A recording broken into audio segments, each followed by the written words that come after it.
Open in app. Listen via. The 1%, Gone Bad, Part 2. The Fortress Model. MXTM aka Pirate 1 a VJ Sunu MIX. April 10, 2026. Part 2, Military Post-Scarcity Enclaves. 1. The Fortress Model. Before there were nations, there were fortresses. The fortress is the oldest governance model in human history, older than democracy, older than bureaucracy, older than the concept of citizenship, older than the idea that those who rule owe anything at all to those they rule over. The fortress says, inside is order, outside is not our problem. Every subsequent governance model, the city-state, the empire, the republic, the nation, was, in some sense, an attempt to solve what the fortress refused to solve, the question of what obligation the protected owe to the unprotected. The nation-state's answer was everything. Total obligation. Universal citizenship. The state as the guarantor of the floor beneath which no member of the polity would be allowed to fall. The fortress's answer was always simpler. Older. Cleaner. More honest, in its way. Nothing. You are either inside or you are outside. Inside, we protect you. Outside, we do not know you. The wall is the entirety of our moral universe. The compound does not invent this logic. It inherits it. It simply executes it with more sophisticated tools. To understand the fortress model as it operates in the 21st century, you must first understand that it was never fully abandoned. It was overlaid. The progressive architecture of the modern state, universal rights, democratic accountability, international law, humanitarian obligation, the entire superstructure of liberal governance, was built on top of fortress logic, not in place of it. Beneath every constitutional democracy, the fortress remained. In the emergency powers clauses that suspend civil liberties when the state declares itself threatened. In the border enforcement apparatus that applies categorically different standards of rights to those inside the national perimeter than to those outside it.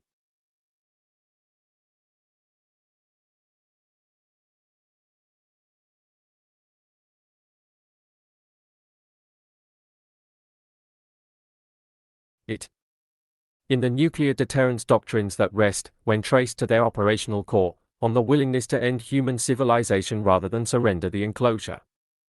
In the classified intelligence architecture that operates, by design, outside the oversight mechanisms that supposedly govern the rest of the state.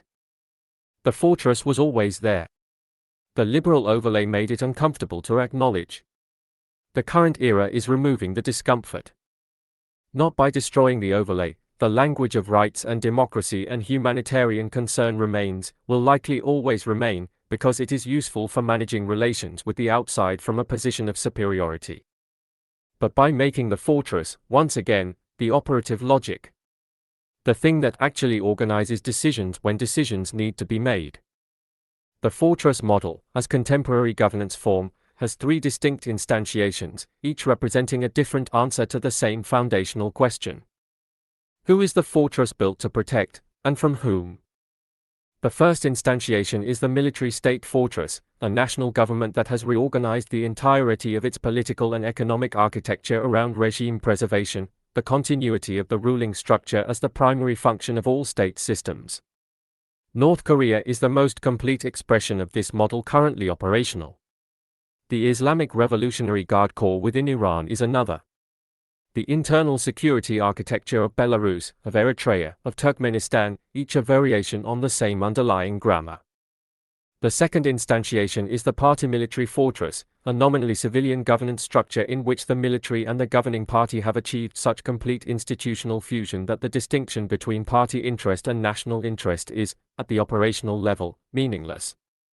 The People's Liberation Army's relationship to the Chinese Communist Party is the most sophisticated and most consequential version of this model, not because it is the most brutal, but because it has been successfully integrated into a globally connected economy in a way that allows it to extract the benefits of openness while maintaining the essential logic of enclosure.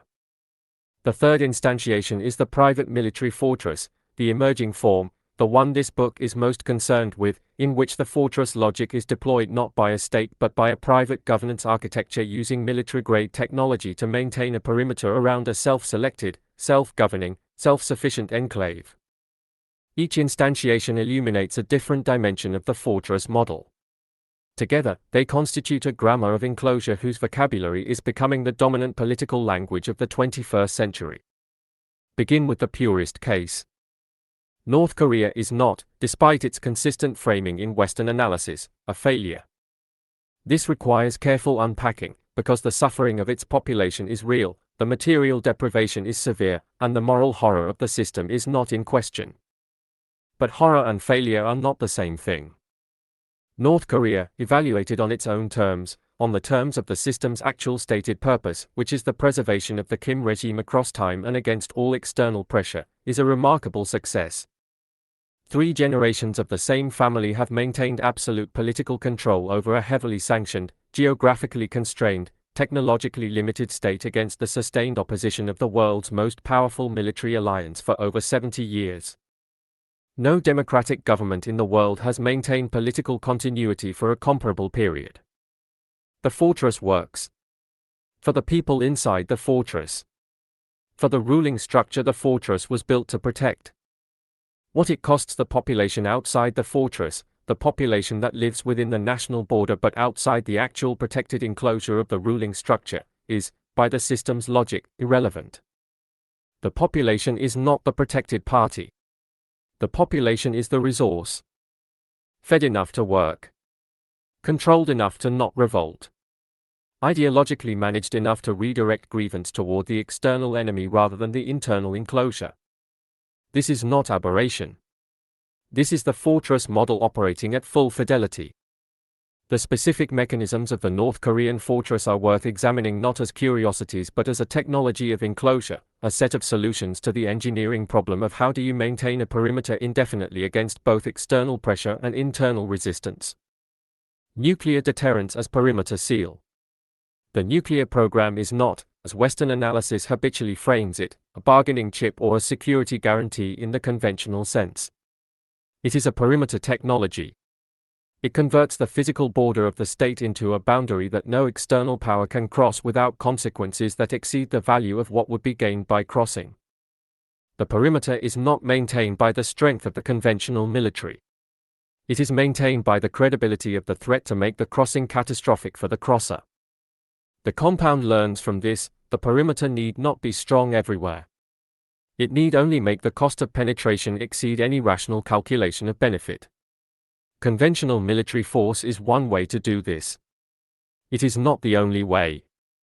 And in the private compound context, it is not the most efficient way. Information enclosure as ideological perimeter. The population must not be able to compare its condition to the condition of populations outside the enclosure. Comparison is the origin of organized grievance. If the population cannot see what it is missing, it cannot formulate a demand for it. If it cannot formulate the demand, it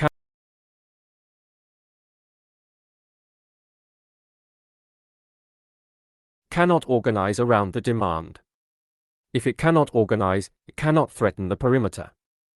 Information enclosure is not merely censorship.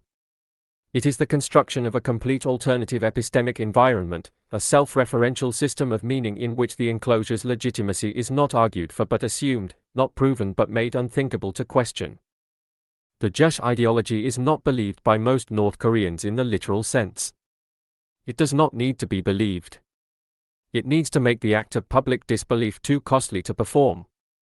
Public belief, enforced through surveillance and consequence, substitutes for genuine belief as a mechanism of social control with essentially equivalent efficiency. Internal differentiation as loyalty architecture. The fortress does not treat its internal population uniformly. It stratifies, creating, within the enclosure, hierarchies of privilege that give those with more access to resources a structural interest in the preservation of the system that provides them. The Songbun system of political classification, the hereditary assignment of loyalty status that determines access to housing, food, education, employment, is not merely social control. It is loyalty engineering.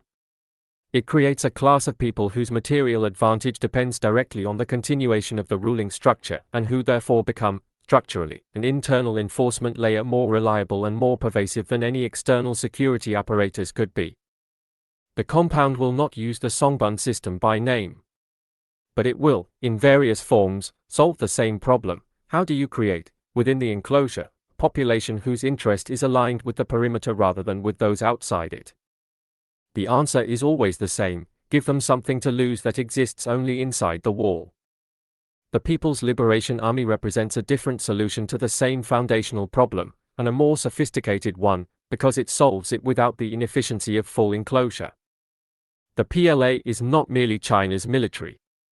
It is the armed wing of a governance model that has achieved something the North Korean fortress never could: the simultaneous extraction of global economic integration and the maintenance of internal political enclosure. The genius of the model, and it must be called genius, however uncomfortable that recognition is the selective permeability of the wall. Capital flows in. Technology flows in. Trade flows in. Information, political organization, democratic accountability do not flow in. The wall is not uniform. It is calibrated. Permeable to what strengthens the interior. Sealed against what would threaten it. This selective permeability is the most important innovation in fortress architecture since nuclear deterrence. Because the classical fortress problem was always, how do you maintain interior stability without paying the economic cost of full isolation? Full isolation, the North Korean solution, works for regime preservation but at catastrophic cost to economic development, which eventually threatens the resource base on which the regime's internal patronage system depends. The PLA-CCP model solves this: extract the economic benefits of openness at the perimeter where openness is profitable, while maintaining the political architecture of enclosure at the interior where control is essential. The military-economic fusion that the PLA represents is worth examining in structural detail, because it is the template, modified, privatized, technologically augmented, for what the post-scarcity compound will become. The PLA is not, in the Western understanding of civil-military relations, a military subordinate to a civilian government. It is a co-equal governance institution, a political, economic, and military organism that constitutes roughly a third of the actual governing power of the state, operating through structures that are formally civilian but substantively military in their loyalty architecture and their decision logic. PLA-affiliated enterprises span manufacturing, technology, real estate, agriculture, logistics, and media. The military budget, as formally reported, is a fraction of actual military-related expenditure, the rest distributed through state enterprise structures, research institutions, and technology development programs that are formally civilian and operationally integrated with military requirement. The civilian economy and the military apparatus are not separate systems with interfaces. They are a single system with civilian and military expressions. This fusion means the fortress is not maintained by dedicating resources to defense at the expense of economic development. The economic development is the defense. The technological advancement is the weapons program. The infrastructure investment is the strategic positioning. There is no distinction between the compound's prosperity and the compound's security. They are the same project. The private compound will solve this problem identically, not through party military fusion, but through the structural identity of economic autonomy and physical security. The fully automated supply chain is also the fortress's food independence. The private satellite network is also its communication security. The closed energy grid is also its invulnerability to infrastructure attack. The AI governance system is also its surveillance architecture. The compound's economic self-sufficiency and its military self-sufficiency are not parallel projects. They are one project. Viewed from inside, it is prosperity. Viewed from outside, it is a fortress. The hardened regime preservation strategies visible in multiple contemporary states, Belarus, Iran, Venezuela, Russia, each offer partial lessons in the fortress model's resilience mechanisms. The lesson is not the ideology. The lesson is the engineering. Loyalty distribution before crisis. Every hardened regime that has survived serious pressure, whether economic sanctions, popular uprising, or military threat, survived because it had, prior to the crisis, distributed sufficient material advantage to a sufficient layer of the population to ensure that layer's active interest in the regime's continuity. The Belarusian security apparatus. The Iranian Revolutionary Guards and their economic empire. The Russian Siloviki and their access to privatized state assets. The Venezuelan military's access to oil revenue and economic privilege.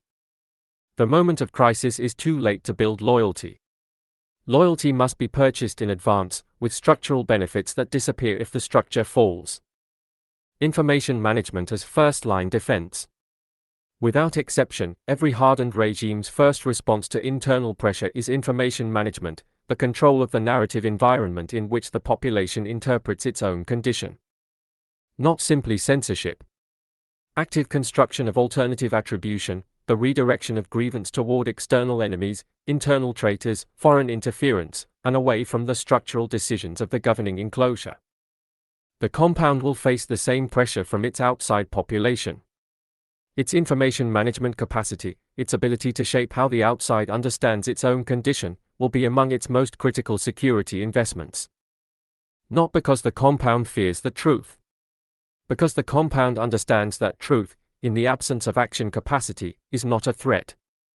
But truth combined with organizational capacity is the only threat that matters.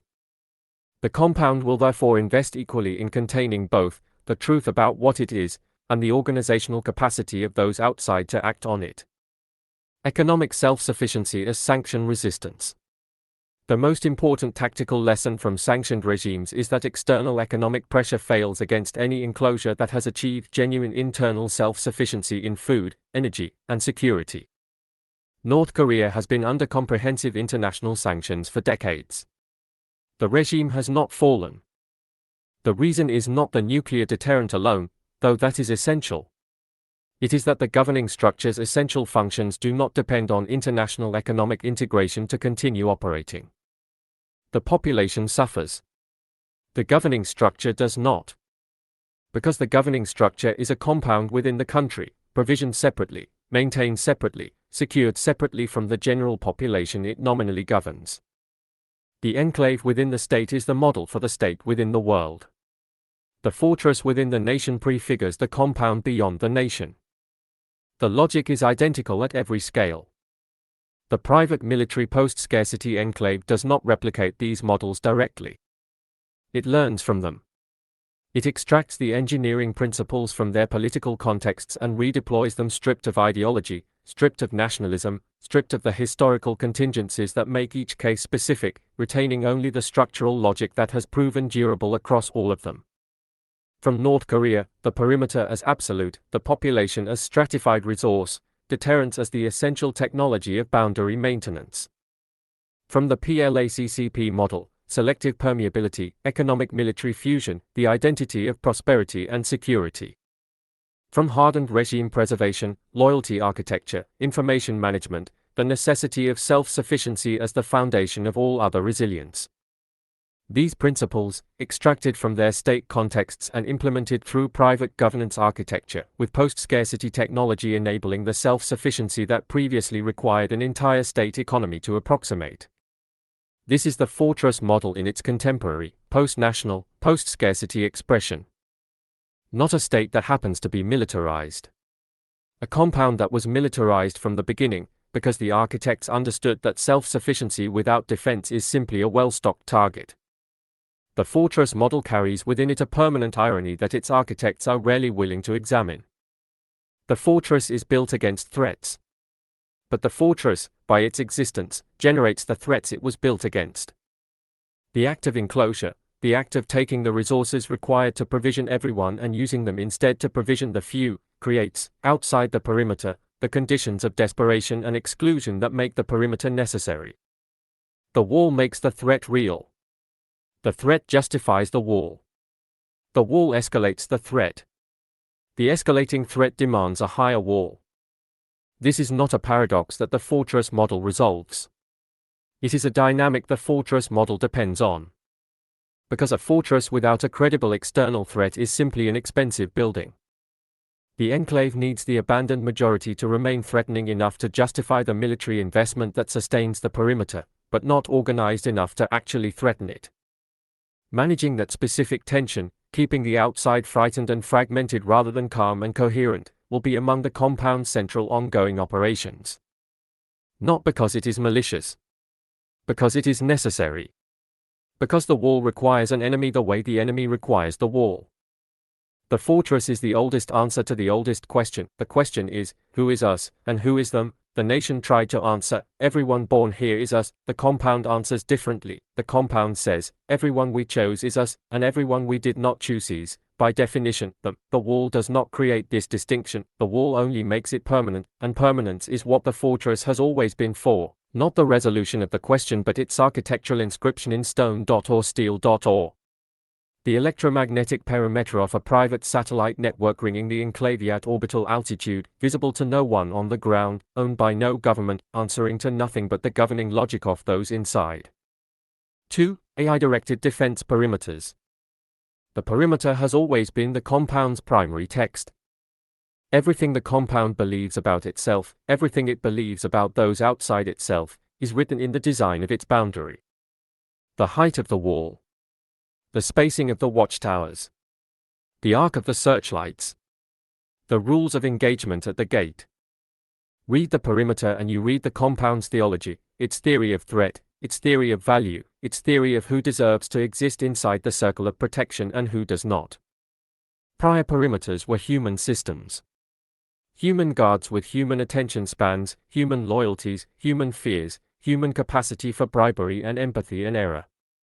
Human rules interpreted by human judgment in the irreducible ambiguity of actual situations.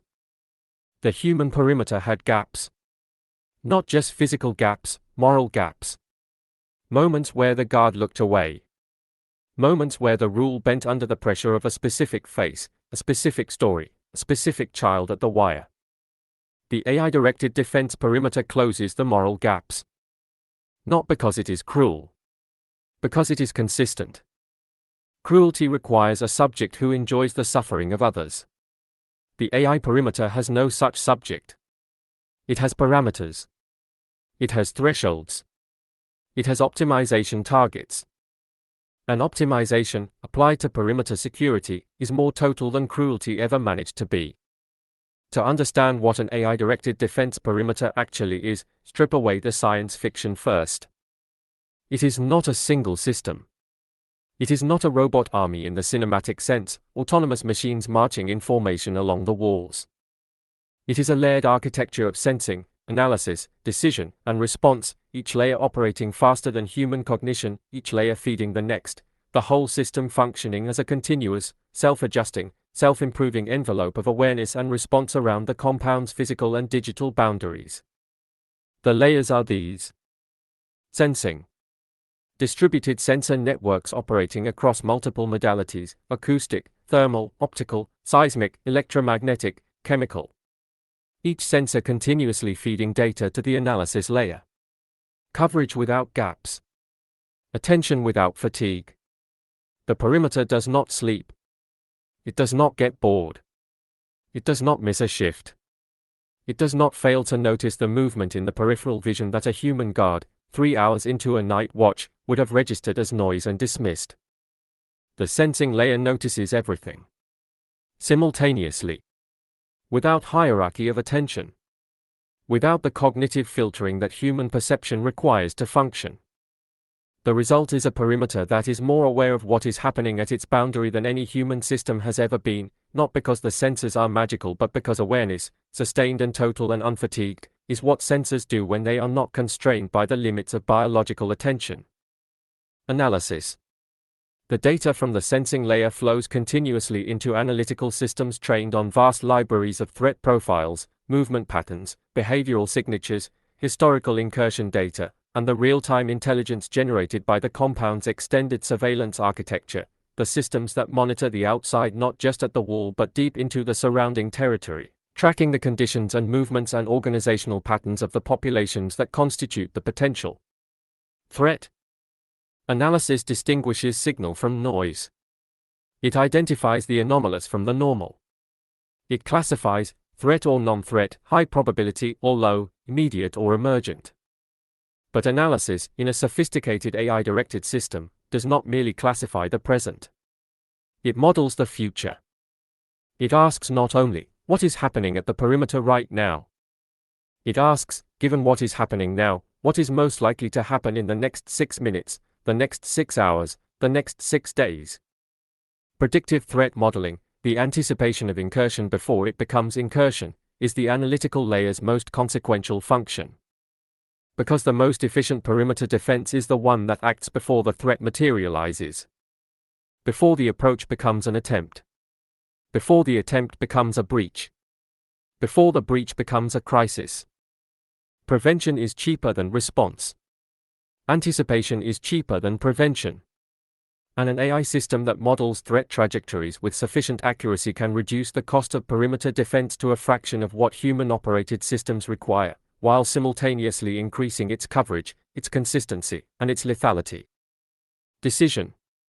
This is the layer that contemporary ethical discourse most urgently and most inadequately addresses.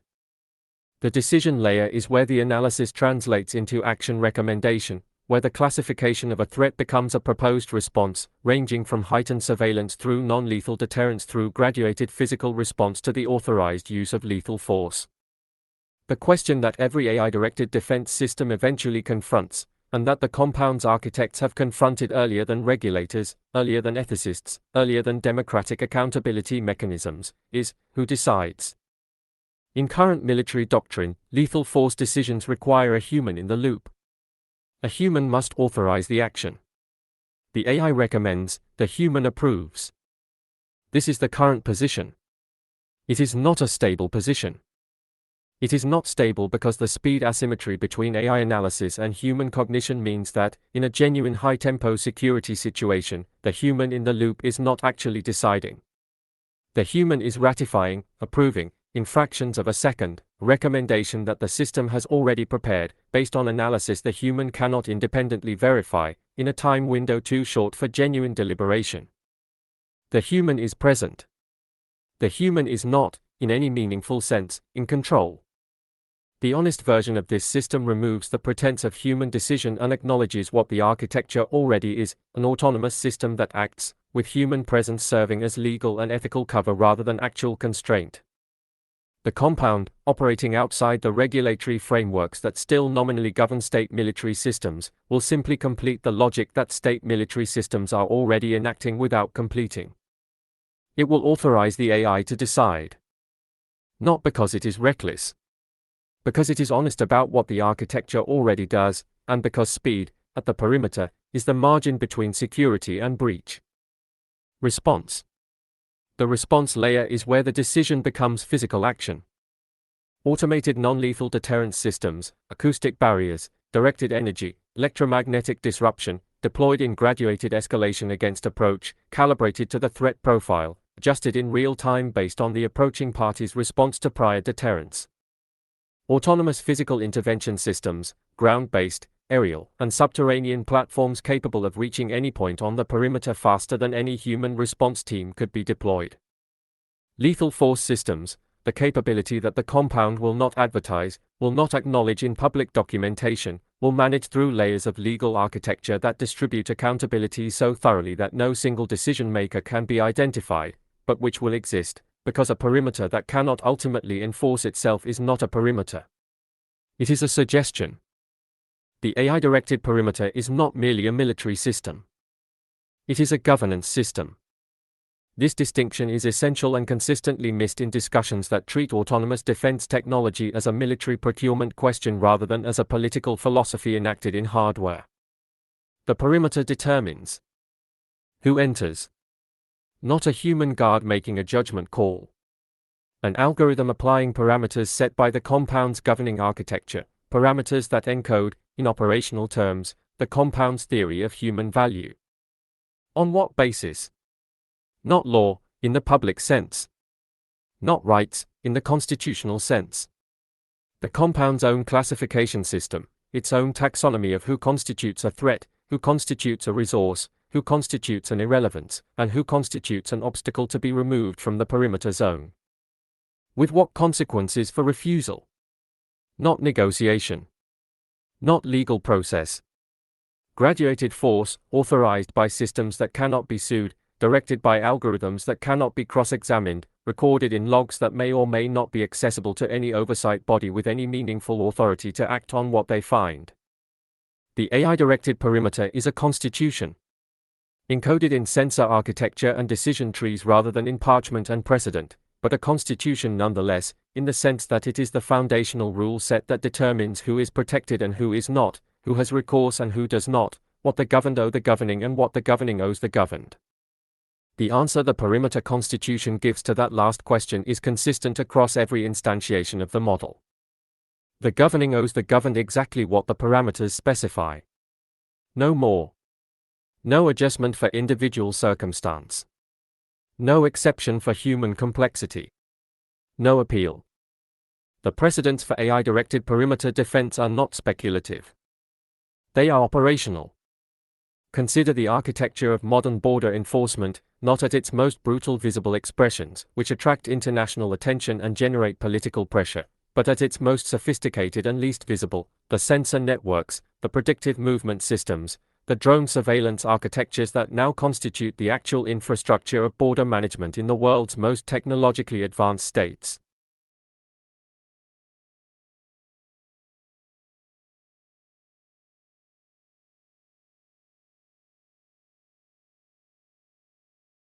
The United States southern border hosts a continuous sensor network, acoustic sensors, seismic sensors, thermal cameras, radar systems, feeding data to analysis centers staffed by human analysts working with AI decision support tools.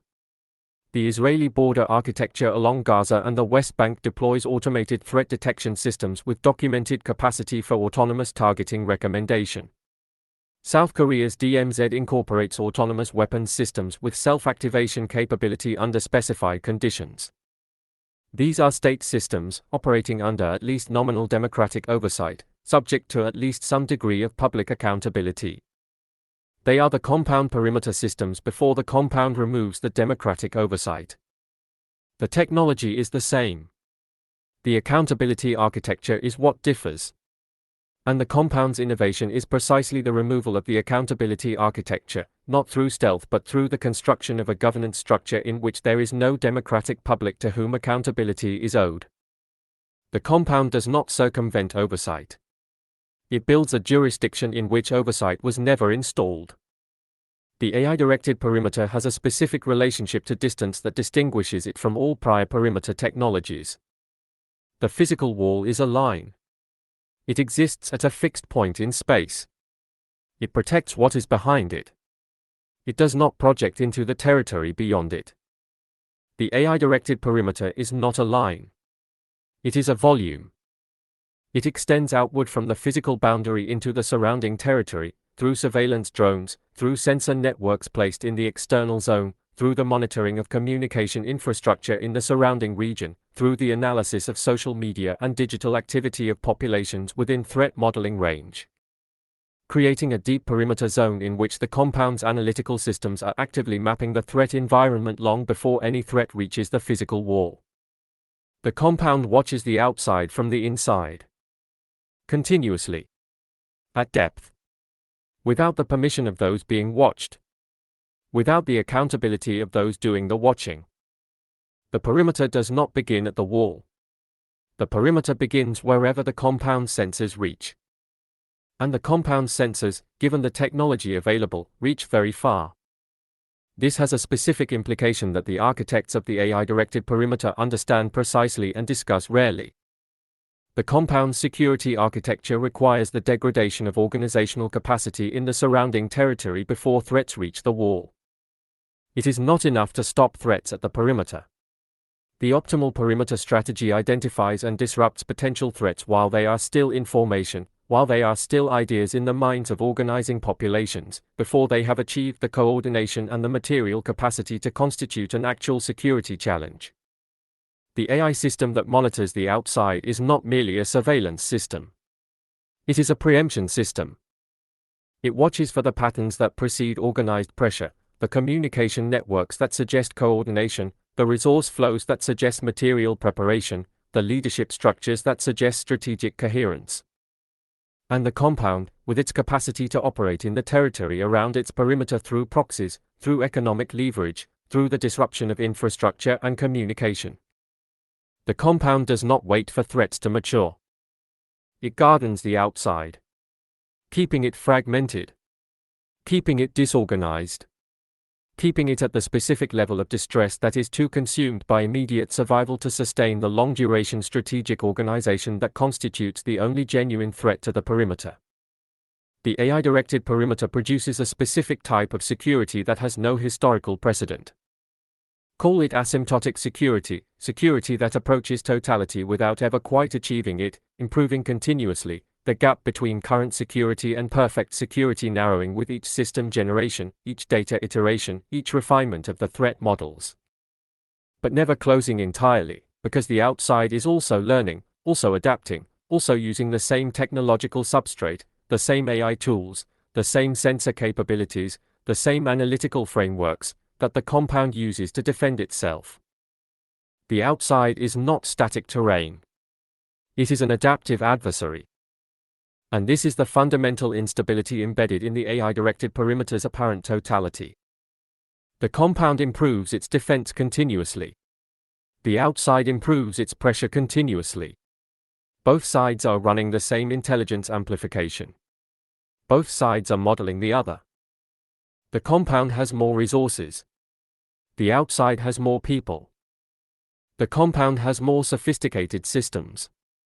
The outside has more redundant organization. The compound has faster decision cycles. The outside has more distributed decision points, harder to disrupt precisely because there is no center to target. The contest is not over. It has not been decided by the existence of the AI perimeter. The perimeter is not a conclusion. It is a position. A very strong position. A position that required enormous capital investment and technological sophistication to construct. A position that the outside, given its resource constraints, cannot easily match. But a position. Not a destiny. The AI-directed perimeter changes what war means. Not by making war more destructive, though it does that. By making war more selective. The prior perimeter technologies, walls, minefields, watchtowers, human guards, were indiscriminate at the margin. They killed or stopped anything that crossed them, combatants and civilians, organized threats and desperate individuals, the attacking army and the family trying to reach safety. The AI-directed perimeter, in its most sophisticated iterations, is not indiscriminate. It discriminates precisely. It classifies. It identifies the specific threat profile within the population of those approaching. It distinguishes between the organized incursion and the individual refugee. Between the armed group and the unarmed protest. Between the infrastructure attack and the labor demonstration. And it responds to each with calibrated force, not the blunt instrument of the wall but the precise instrument of the algorithm. This sounds, framed one way, like a humanitarian improvement. Framed correctly, it is something else. It means the compound can respond to organized threats with lethal precision while managing unarmed pressure with non-lethal systems calibrated to disperse rather than destroy. Which means the compound can maintain its perimeter indefinitely against a surrounding population that is not armed enough to trigger lethal response but is not organized enough to sustain the kind of pressure that non-lethal systems cannot absorb. The AI perimeter is designed for exactly the threat environment that the abandoned majority actually constitutes: large, disorganized, periodically agitated, not militarily equipped, not strategically coherent, not capable of the sustained, coordinated campaign that would force the compound to make decisions it would prefer not to make. Against that threat environment, the AI perimeter is not merely adequate. It is perfectly designed. Except for the scenario it is not designed for. The scenario its architects are most afraid of. The scenario where the majority outside achieves, through the same AI tools that built the perimeter, the organizational coherence and strategic sophistication to mount pressure that is simultaneously too distributed to target, too sustained to absorb, too intelligent to redirect, and too legitimate to suppress without the compound exposing, to whatever audiences still matter to it, what it actually is. That scenario keeps the compound's architects awake. Not every night, but enough. And it is why the AI perimeter is not the compound's last line of defense. It is only the first one.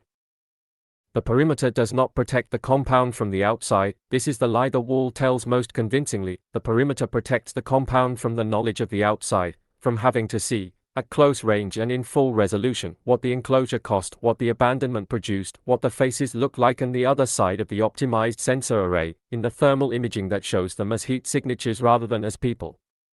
The AI perimeter is not a military system. It is a perceptual one. It converts human beings into data points at the precise moment of their maximum proximity to those who chose to leave them outside. It makes the abandonment manageable by making the abandoned unrecognizable. Threat profile 7. Movement pattern gamma, probability of hostile intent, low, dispersal recommended, and the system disperses, and the data point moves away. And inside the wall no one had to see a face. 3. Autonomous kill chain governance. Every governance system is, at its operational core, a kill chain. This is not metaphor. This is architecture. The kill chain, the sequence of steps from target identification through authorization through execution, is not a military concept that governance occasionally borrows. It is the foundational logic of every system that claims the authority to decide what is permitted and what is not, who is protected and who is not, what continues to exist and what does not. The court that sentences. The regulator that prohibits. The border that excludes. The police that enforce. The army that defends. Each is a kill chain. Each moves, through defined steps, from the identification of something to be stopped to the application of force sufficient to stop it.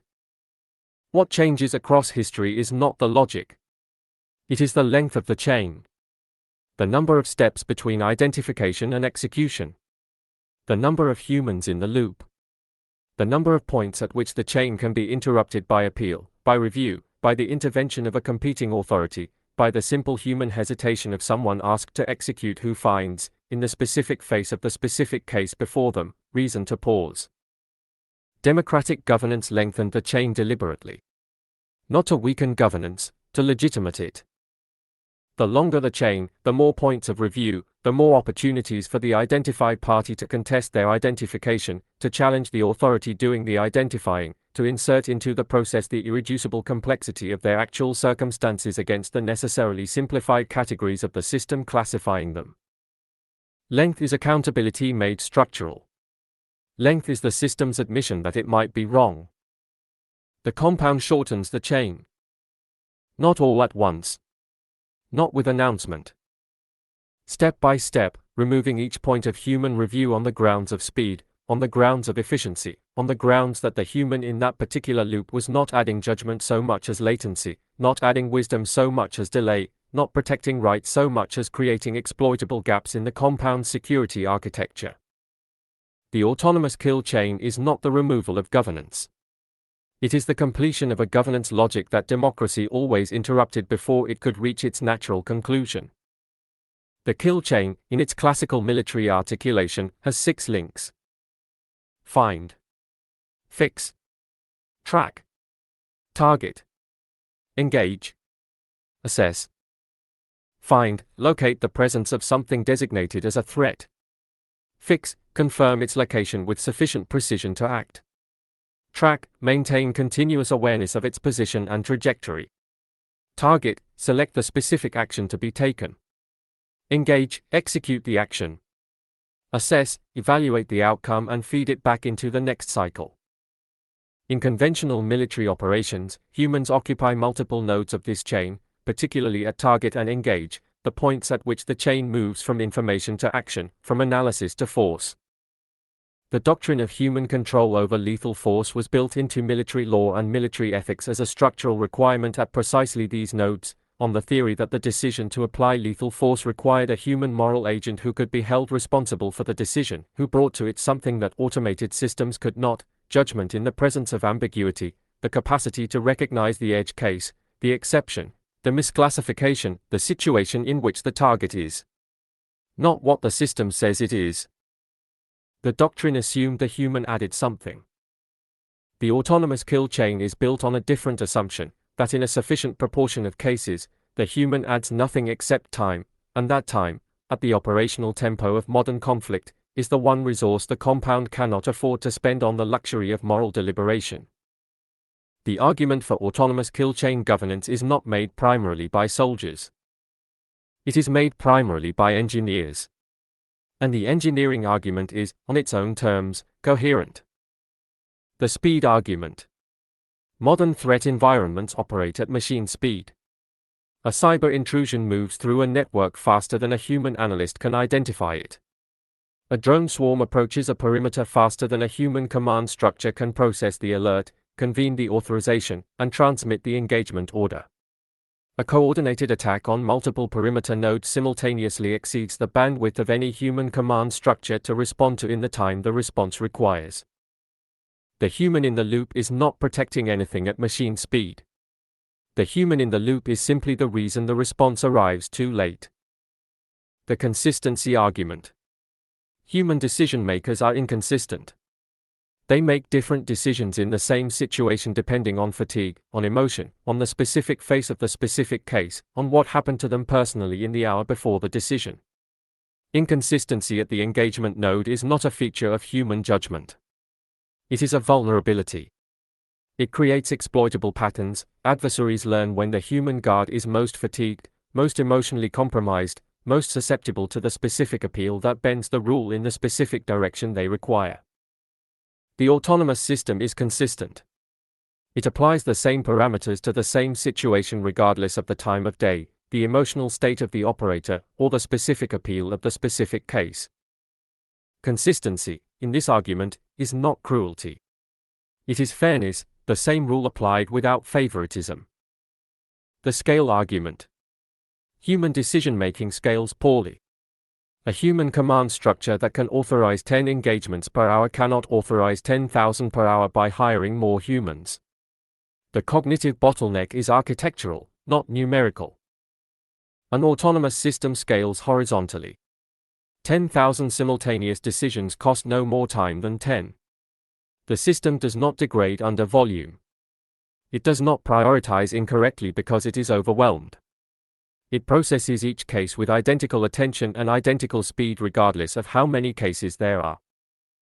The compound operating at continental scale, managing thousands of perimeter nodes, monitoring millions of data points, making thousands of access and exclusion decisions per hour, this compound cannot be managed by a human kill chain. The math doesn't work. The only system that scales to compound scale is an autonomous one. These arguments are coherent on their own terms.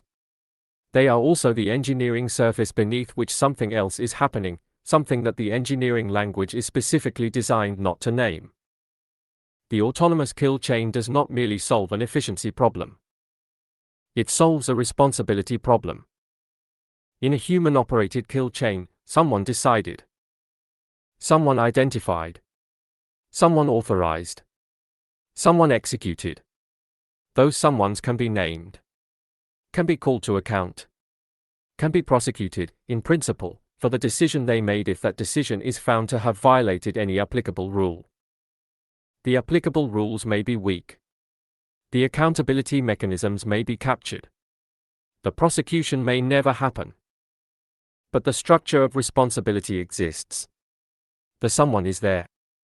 Named, embodied, locatable.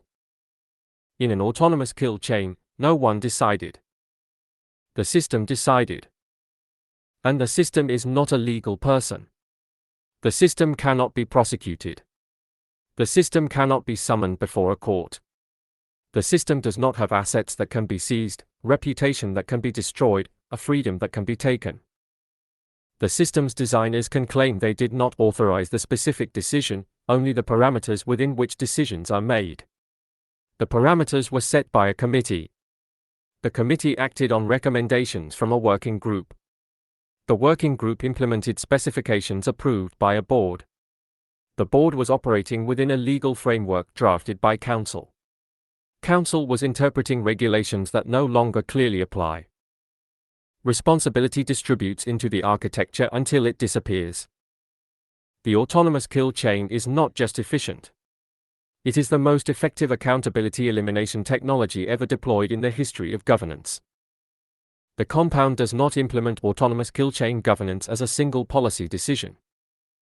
It implements it as a series of incremental extensions of automation into the governance process, each extension individually defensible, each building on the legitimacy of the prior, each moving the chain one link further from human decision. Phase 1: Automated sensing and classification. Humans still decide. The system only identifies.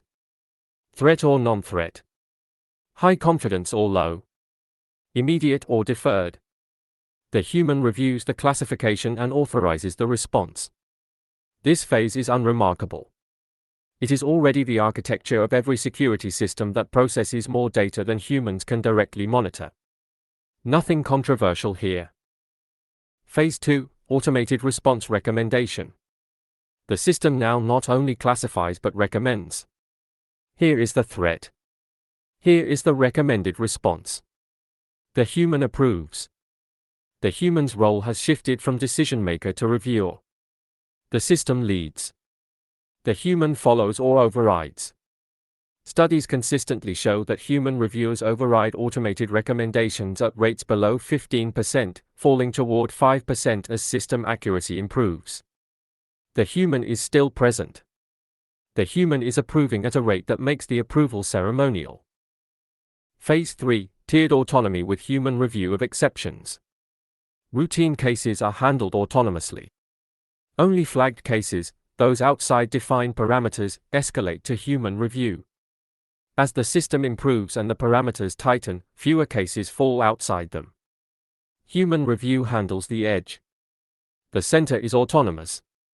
The center is where most of what matters happens. Phase 4: Full autonomy with audit. The system acts.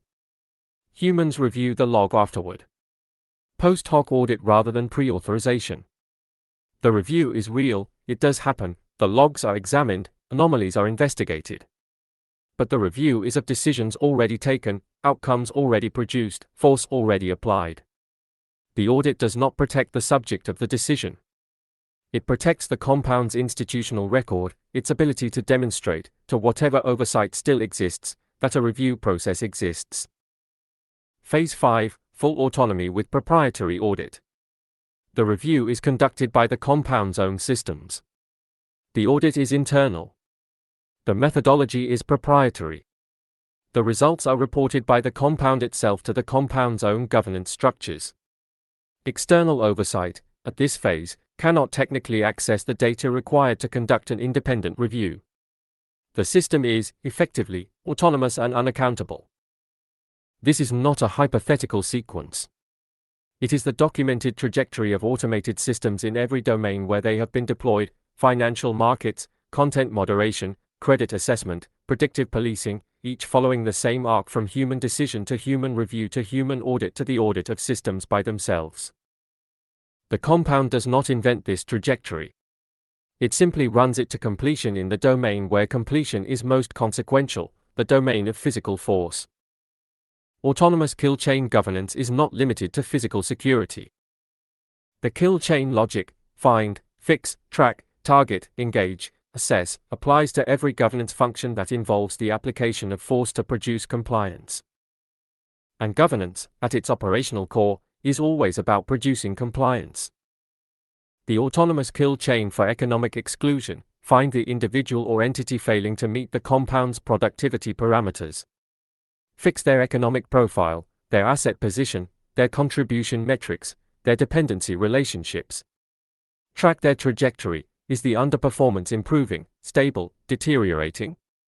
Target the appropriate intervention, reduced resource allocation, service downgrade, residency reclassification. Engage, execute the intervention automatically, without human review of individual circumstances. Assess, did the intervention produce the desired behavioral change? The compound's internal economy, governed by this chain, requires no human administrator to decide who receives what resources, who maintains residency, who is reclassified downward. The algorithm decides. At scale. Consistently. Without appeal. The autonomous kill chain for information governance. Find content that deviates from the compound's epistemic parameters. Fix the source, the individual, account, or node producing the deviation. Track the spread. How far has the deviation propagated through the compound's information environment?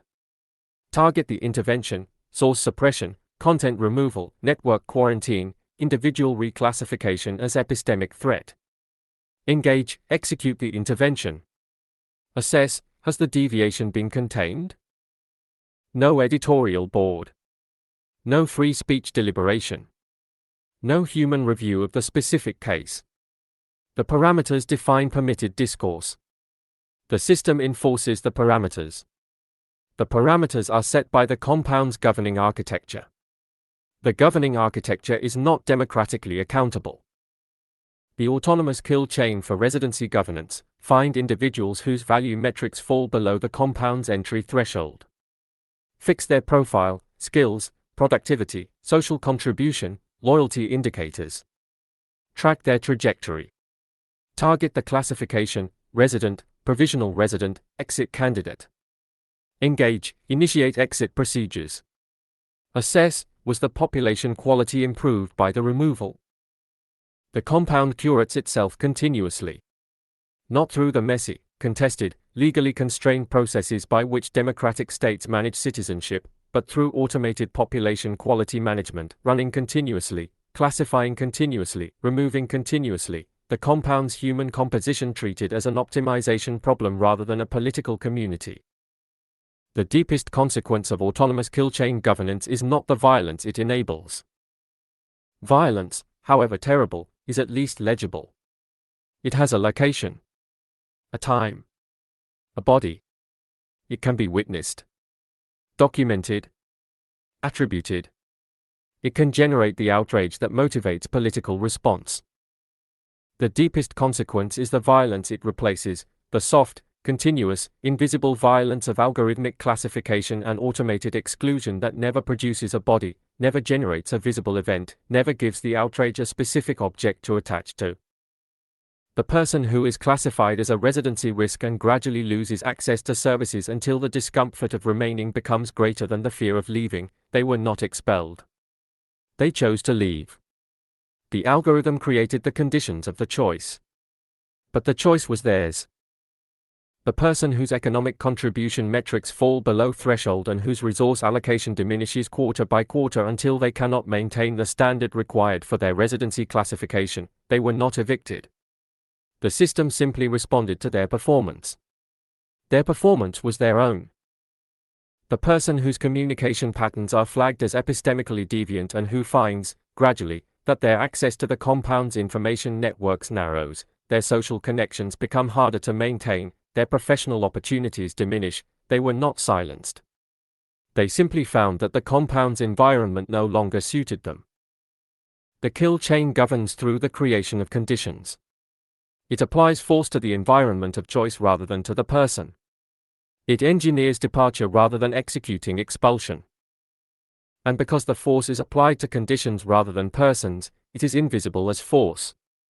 It appears as circumstance, as the natural result of individual performance, as the market-clearing mechanism of a meritocratic system. The governed experience force.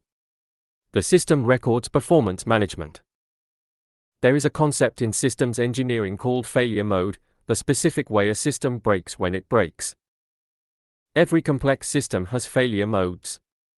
The engineering challenge is not to eliminate failure, it is to understand the system's specific failure modes and design the system so that when it fails in a manageable direction.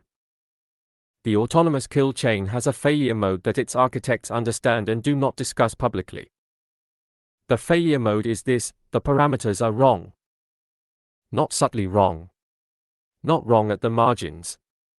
Wrong in a structural way, encoding a theory of threat that misclassifies an entire category of people or behaviors not as an exception but as a rule, applying force systematically to the wrong targets, at scale, continuously, without human review to catch the error. In a human-operated kill chain, this failure mode is self-limiting. Humans in the loop notice. They flag anomalies. They resist. At some point, executing decisions that produce outcomes they recognize as wrong. The system's error corrects through the friction of human moral cognition encountering the specific face of the specific misclassified case. In the autonomous kill chain, this failure mode is not self-limiting. The system is consistent. It applies the wrong parameters consistently. It scales the error.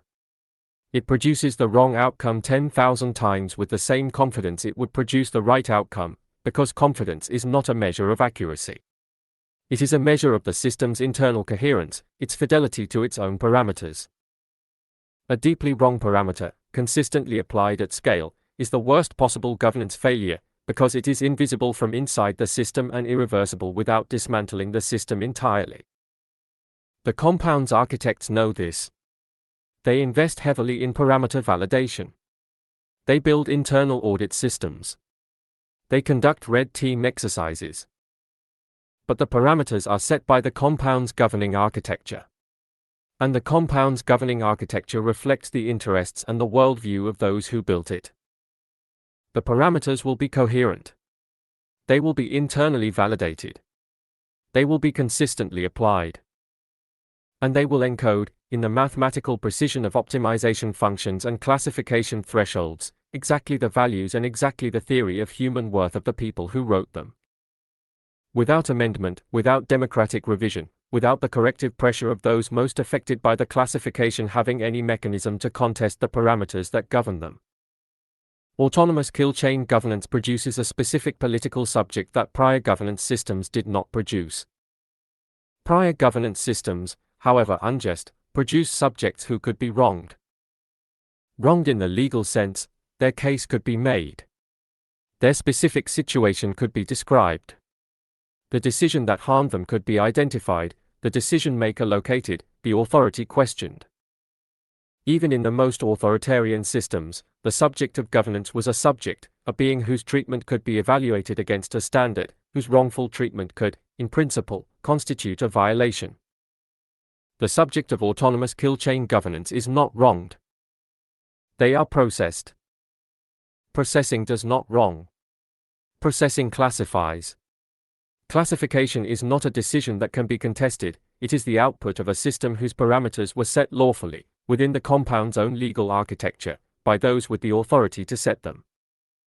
The processed subject has no standing in any court the compound recognizes.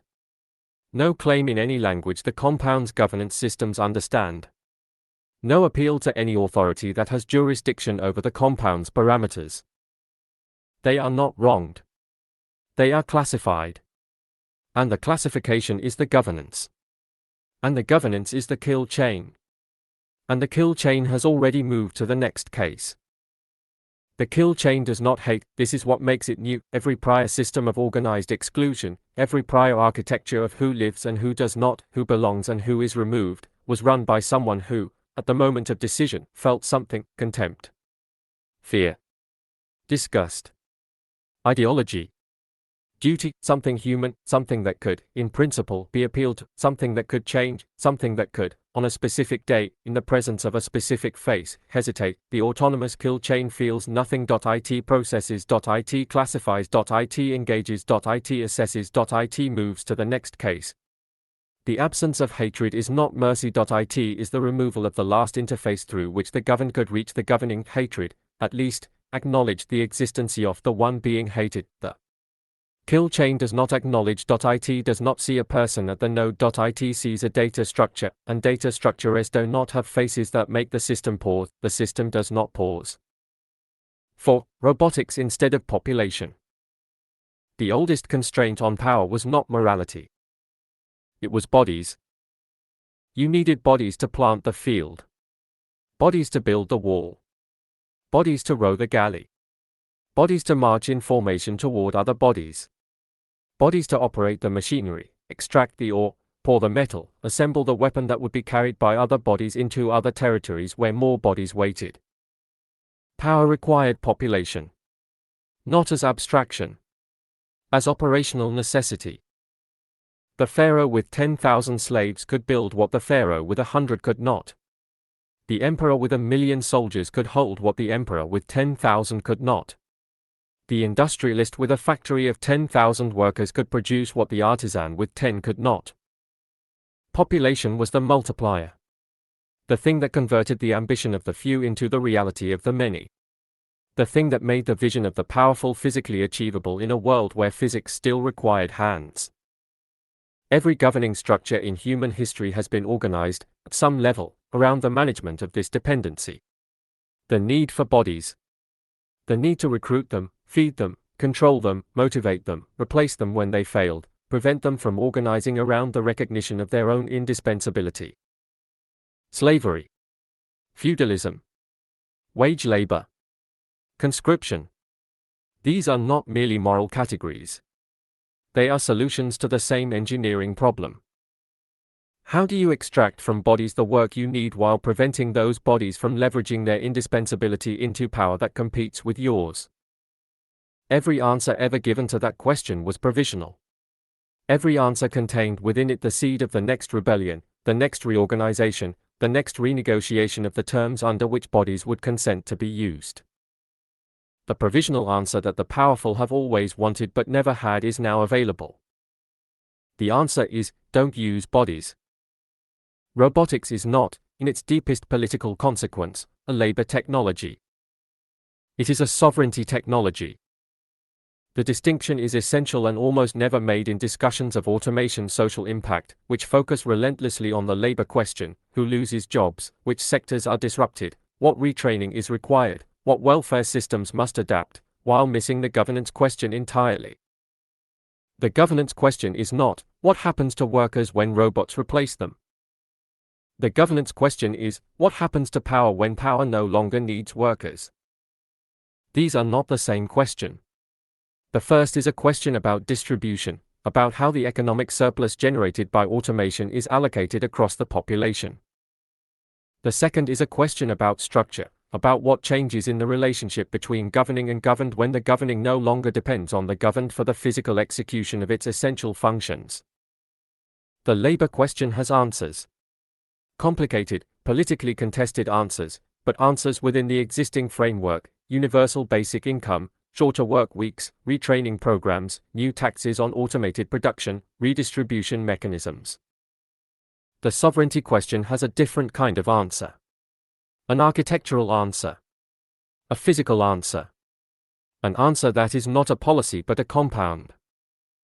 The roboticized compound is not a future scenario. It is a present trajectory whose endpoint is visible to anyone willing to follow the engineering to its logical conclusion rather than stopping at the point where the conclusion becomes uncomfortable. Map the current state of robotics deployment across the essential functions of the compound, the functions that, if automated, would render the compound genuinely independent of any external human labor force. Agricultural robotics. Autonomous seeding, tending, harvesting, and processing systems are operational in commercial agriculture across multiple continents. The frontier is not whether robots can do this work. They can. The frontier is the cost curve. When does the capital cost of full agricultural automation fall below the operational cost of maintaining a human agricultural workforce, including all associated housing, healthcare, social infrastructure, and political management costs? The cost curve is falling. The crossover point is not theoretical. It is scheduled. For the compound operating at sufficient scale, with sufficient capital, with agricultural systems designed from the ground up for automation rather than retrofitted, the crossover has already occurred. The compound that builds its agricultural systems today builds them without designing for human workers. It designs for robots. Then the robots. Then the crop. Then the wall. In that order.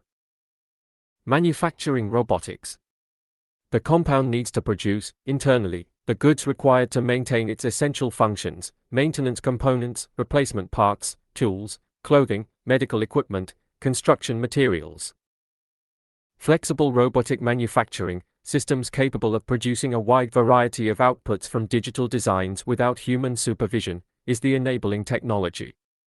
Additive manufacturing, robotic assembly, automated quality control, closed-loop production systems that monitor and adjust their own output. The compound that achieves this does not need a manufacturing workforce. It needs engineers who maintain the systems. And eventually, increasingly, AI that maintains the engineer's functions. Construction and maintenance robotics. The compound is a physical system. Physical systems degrade. Perimeter walls require maintenance. Energy infrastructure requires inspection and repair. Buildings require upkeep.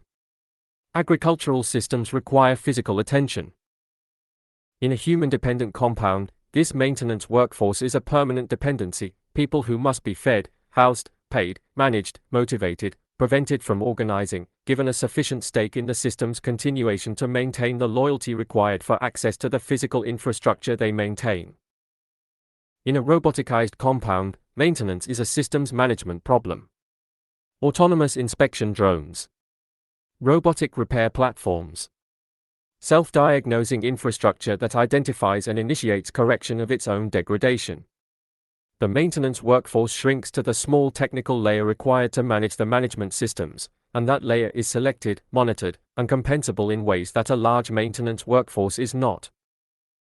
Medical robotics. The compound's population requires medical care. Medical care, in the traditional model, requires a large workforce of trained professionals, doctors, nurses, technicians, therapists, support staff. In the roboticized compound, routine medical care is automated. Diagnostic AI systems more accurate than human physicians for a widening range of conditions. Robotic surgical systems performing procedures with precision and consistency exceeding human surgeons. Automated pharmacy and medication management. Remote monitoring systems that track health parameters continuously, intervening before conditions require acute treatment. The medical workforce the compound requires is a fraction of what traditional healthcare demands, specialists for the genuinely novel cases, for the procedures not yet automated, for the human dimensions of care that the compound's population still values as a quality of life premium. Not a workforce. A boutique. Security and defense robotics. This is the category that makes all the others irrelevant if it is not achieved, and the category that the compound's architects have invested in most heavily and discussed most carefully in public and most honestly in private. The security dependency is the last dependency. Even a compound with automated food and manufacturing and maintenance and medicine still depends, in the traditional model, on a human security force, soldiers, guards, operators, who must be recruited, trained, paid, housed, managed, and trusted with the compound's essential secrets and the compound's essential violence. A human security force is a political fact. Human soldiers have interests. Human soldiers organize. Human soldiers, historically, have been the agents of the coups, the mutinies, the palace revolts that ended every system that made the mistake of concentrating power without addressing the question of who, physically, enforced it. The robotic security force solves this. Not the loyalty problem, robots don't have loyalty to manage. Not the pay problem, robots don't have salary demands. Not the housing problem. Not the political organization problem. Not the crisis of conscience problem. Not the problem of the soldier who, ordered to fire on the crowd, sees in the crowd a face that looks like his mother's. The robot fires. Or it doesn't, depending on the parameters. But the parameters don't waver because the face looks like someone's mother. The robotic security force is not merely efficient. It is the solution to the oldest problem of power, the dependency of the powerful on those who enforce their power, the always present risk that the enforcer will one day calculate that their own interests diverge from those of the enforced. The political theory of robotics instead of population can be stated in 3 propositions. Proposition 1, population is leverage. Every human being within the compound's operational dependency is a node of potential leverage, a point at which the human being's indispensability can, in principle, be converted into political claim. The worker who knows they cannot be replaced can negotiate. The soldier who knows the compound cannot function without their loyalty can mutiny. The engineer who knows the system cannot run without their expertise can demand. Leverage is the conversion of indispensability into political power. Population is the source of leverage. Remove the population from the compound's operational dependency, and you remove the leverage. Proposition 2. Leverage is the source of rights. Rights, in the actually existing political world as opposed to the philosophically aspirational one, are not granted. They are extracted. They are the crystallized residue of successful leverage, the codification, in law and in institutional practice, of what workers extracted from owners, what colonized peoples extracted from empires, what women extracted from patriarchies, what the governed extracted from the governing at the moments when the governing's dependency on the governed was high enough that extraction was possible. Remove the leverage, and you remove the source from which rights are extracted. You do not necessarily remove the existing rights immediately. Those are already codified, already institutionalized, already defended by existing political structures. But you remove the mechanism by which new rights are won, by which existing rights are defended against erosion, by which the governed maintain the political pressure required to keep the governing within the terms of whatever bargain currently exists. Proposition 3. Robotics removes leverage from the outside. The compound does not roboticize its operations in order to deny rights. It roboticizes its operations in order to achieve self-sufficiency, efficiency, quality of output, and resilience against external disruption. The removal of leverage is a structural consequence, not a stated intention. But the structural consequence is identical to what the stated intention would have produced. The outside population that once held leverage over the compound's operations, through its labor, its consumption, its material contribution to the supply chains that provisioned the enclave, finds that leverage gone. Not taken. Not stolen. Engineered away. And without leverage, the outside population's claims on the compound are exactly as strong as the compound chooses to make them, which is to say, not strong at all. The military compound's roboticization proceeds through a specific priority ordering that reveals its underlying logic. Security robotics first. Because without security, nothing else is maintainable. The perimeter must be robotic before anything inside the perimeter can be safely developed. Agricultural robotics second. Because food independence is the foundational sovereignty condition. A compound that can be starved out by blockade is a compound that can be negotiated with. Agricultural self-sufficiency removes the most basic leverage of the outside over the inside. Energy robotics third. Automated energy generation, storage, and distribution. A compound that loses power when the external grid is disrupted is a compound that can be pressured through infrastructure. Energy independence removes the second basic leverage. Manufacturing robotics fourth.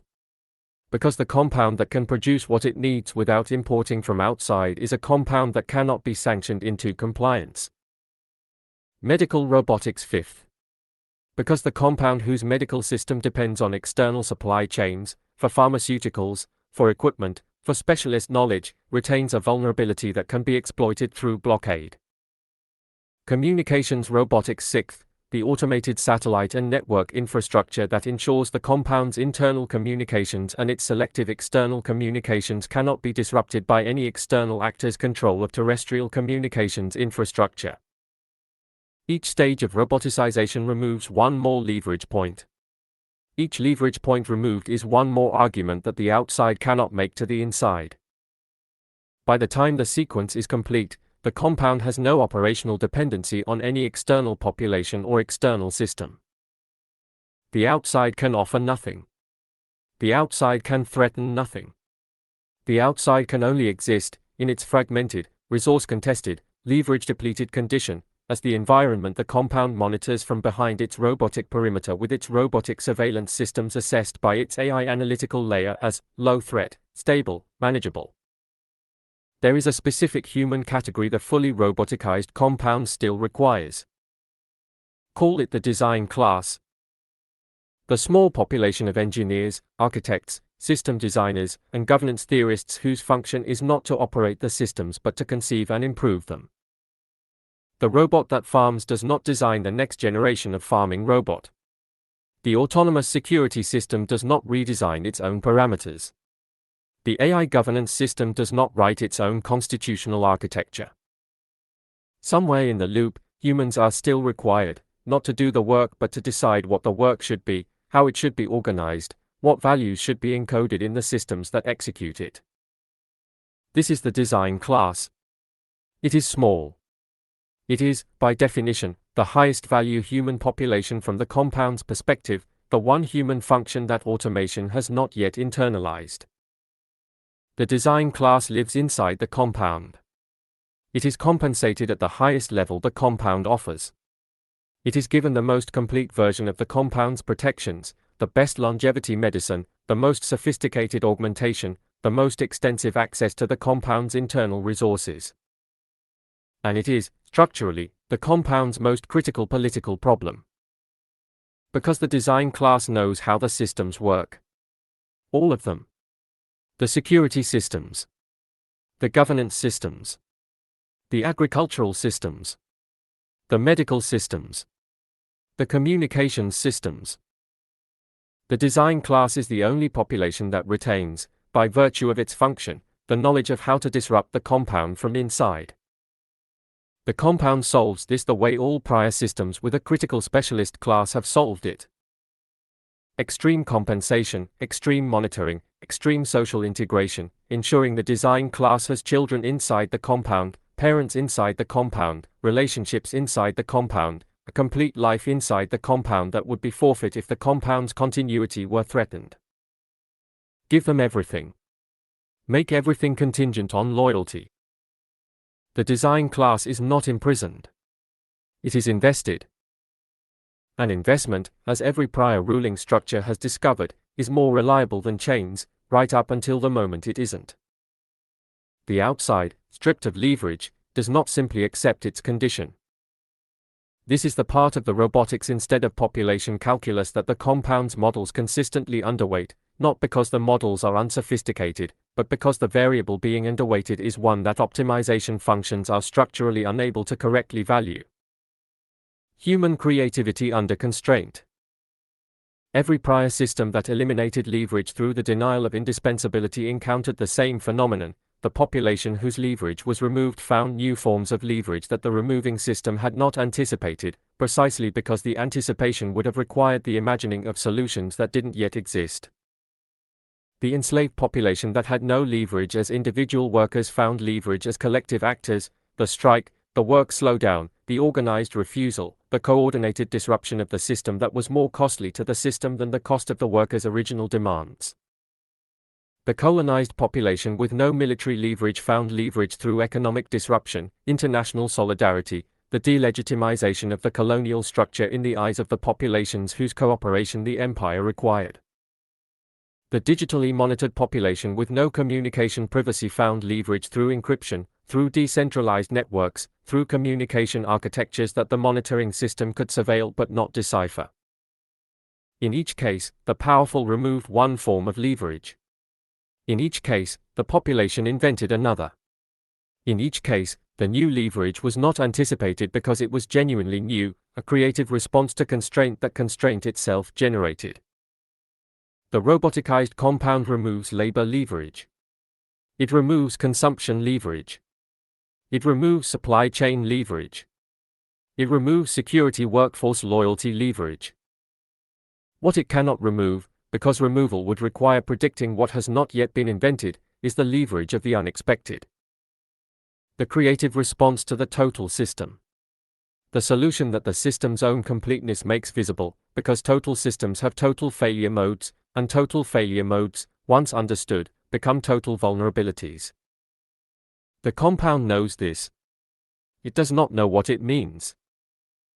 It can only build the wall higher. Improve the sensors. Refine the models. And wait, as every total system has always waited, for the thing it could not model because it had never yet existed.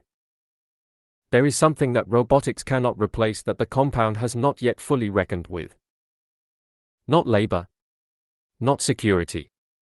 Not agriculture or manufacturing or medicine. Legitimacy.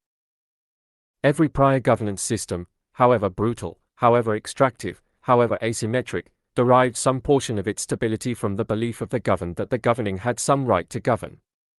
Not necessarily a democratic right. Not necessarily a moral right in any universal sense. But some claim, divine, hereditary, meritocratic, historical, that the governed accepted, however reluctantly, as the basis for the system's existence. Legitimacy is not sentiment. It is an operational variable. It is what determines whether the governed comply before force is applied, whether the system can function without having to activate its enforcement architecture for every transaction.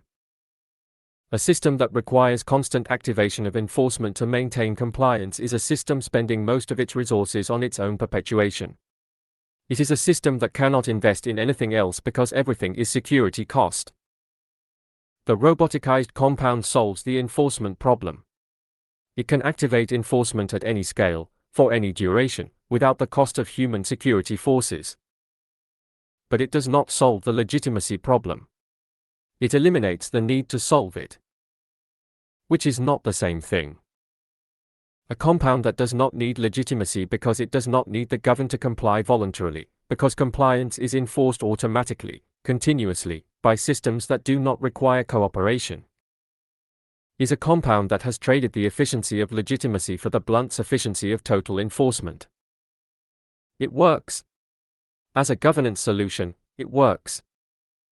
But it produces, in the population it governs and in the population it excludes, a quality of relationship to the compound that is not loyalty, not acceptance, not even resignation, but something colder and more dangerous.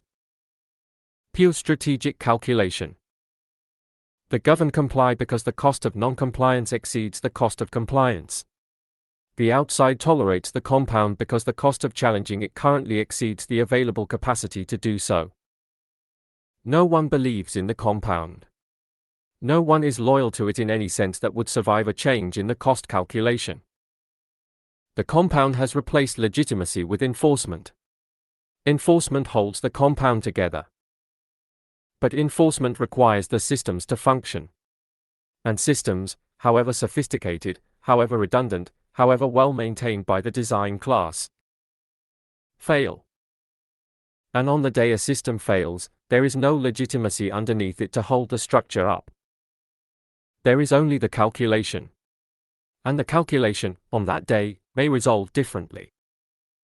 Robotics instead of population is the completion of a wish as old as power itself, the wish to act without owing. To build without depending. To govern without needing. Every ruler who ever ground a population into service dreamed, in some unspoken register, of the day when the service would not be necessary, when the granary would fill itself, when the wall would build itself, when the army would march itself into whatever future the ruler required. That day has arrived, the granary fills itself, the wall builds itself, the army deploys itself, the wish is granted, and in the granting, something is revealed that the wishing always obscured, that the need for others, however inconvenient, however politically costly, however constraining of the freedom that power imagines for itself, that need was not only a burden. It was a tether, and the tether was not only a constraint. It was a connection.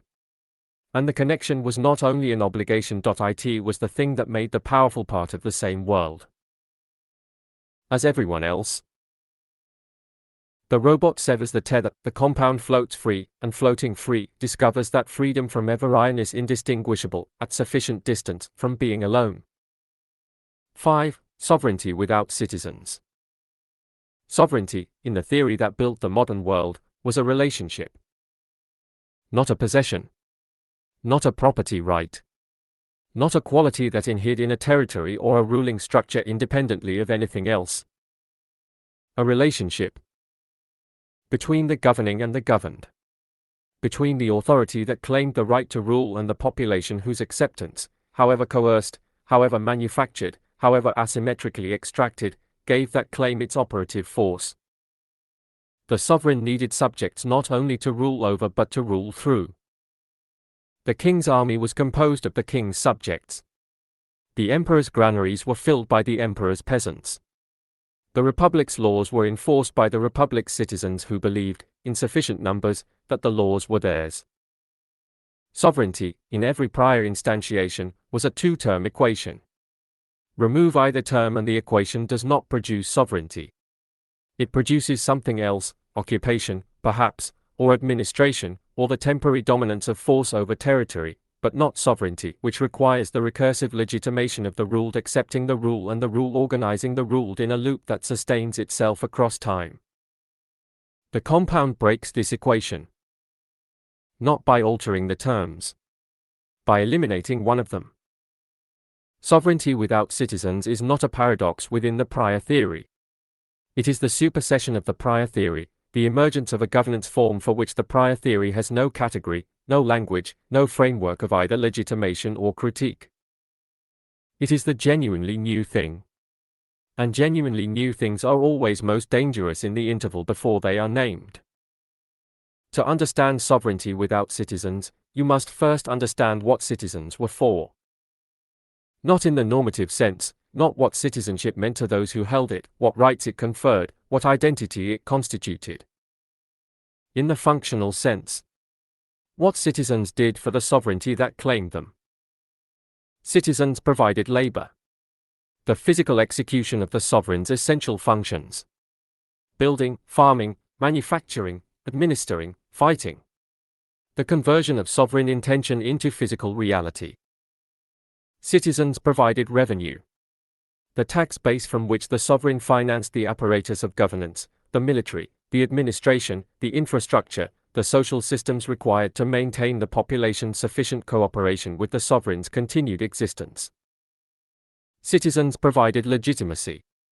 The political fact of acceptance, the critical mass of the governed who believed, in whatever attenuated or coerced sense, that the governing had the right to govern, which converted raw power into authority and authority into the self-perpetuating system that did not require constant violent reassertion of the claim to rule. Citizens provided soldiers. The most intimate and most revealing dependency, the sovereign's physical security, its capacity to enforce its authority and defend its territory, depended on the willingness of the governed to risk their bodies in the sovereign's service. This dependency was the most dangerous. The soldier who decided the sovereign was not worth dying for was the perennial existential threat to every sovereign structure. Managing soldier loyalty was the central preoccupation of every military political system in history. Citizens provided the sovereign's reason for existing. The final and least acknowledged function, the governed were the object of governance, the entity on whose behalf the sovereign's protective functions were performed, or, in the cynical version, performed to be claimed as performance. Even the most extractive sovereignty required a population to extract from. Even the most oppressive regime required subjects to oppress. Without a population, the sovereign has no function, because function, for a sovereign, is the governance of a population. Remove the population and the sovereign is not more powerful. It is purposeless. Or so the prior theory insisted. The compound proposes a different answer.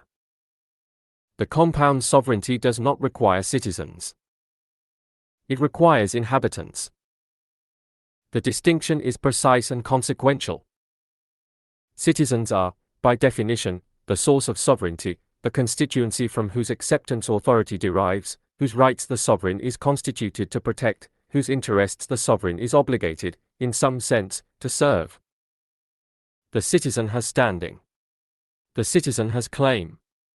The citizen is the sovereign's reason for existing. The inhabitant is something else.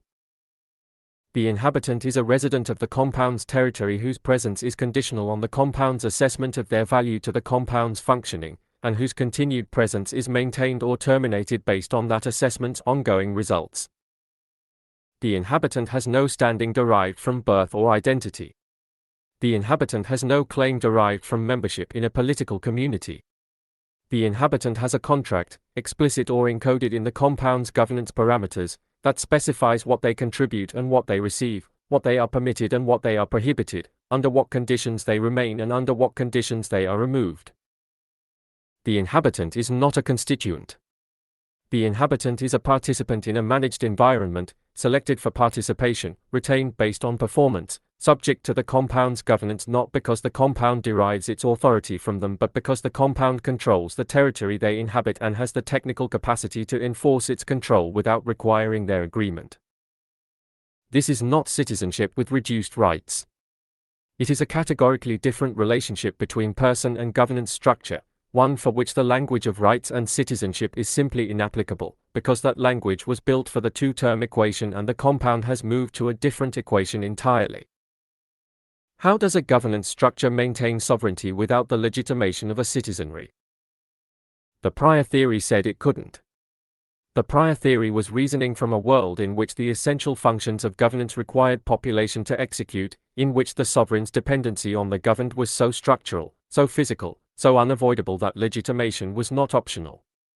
It was the price of operational continuity. The compound pays a different price. It pays in technology. The compound sovereignty is not maintained by legitimacy. It is maintained by capability, the technical capability to perform all essential sovereign functions without reference to the population's consent, cooperation, or continued willingness to participate. Food production, automated. Security, robotic. Logistics, algorithmic. Governance, encoded in parameters. Defense, autonomous. Communications, satellite-based and privately operated. Finance, closed-loop and internally denominated. The compound does not need its inhabitants to consent to its rule. It needs them to function within it, to perform the design and maintenance functions that the current generation of automation has not yet internalized, or to be the population of value for whose benefit and continued augmentation the compound maintains its isolation. Consent is not required. Compliance is automatic. The governance system enforces its parameters continuously and without exception. The inhabitants do not consent to be governed this way. They choose to inhabit the compound, and inhabiting the compound means accepting its governance. The choice is real, in the same sense that all choices constrained by extreme asymmetry of alternatives are real. The outside is the alternative. The outside, in the abandoned majority's condition, is a powerful argument for accepting the compound's governance terms. Not because the compound's terms are just. Because the outside's terms are worse. Sovereignty without citizens does not require the inhabitants' love. It only requires that the alternative to acceptance be sufficiently undesirable. The compound sovereignty extends beyond its inhabitants. This is the dimension of sovereignty without citizens that is least understood from outside and most carefully managed from inside. The compound claims sovereignty over its territory. But its operative authority extends, through its surveillance architecture and its economic leverage and its capacity to shape the conditions in the surrounding region, beyond the physical perimeter. The compound does not govern the territory outside its wall. But it manages it. The distinction between governing and managing is the distinction between claiming responsibility and exercising control. Governing a territory means accepting obligation to its population, providing security, adjudicating disputes, maintaining infrastructure, answering for outcomes. Managing a territory means shaping its conditions to serve the manager's interests without accepting any of the obligations that governance would entail.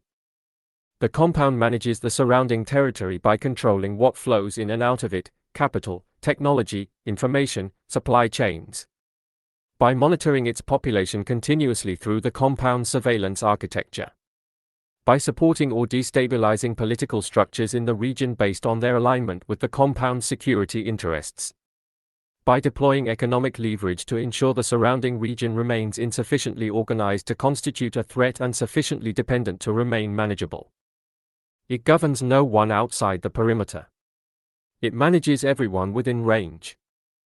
This is a form of sovereignty that the Westphalian system has no category for, not because the Westphalian system didn't encounter analogous phenomena. It did, in the colonial administration of territories where formal sovereignty was denied while operative control was exercised, but because it never incorporated those phenomena into its theoretical framework.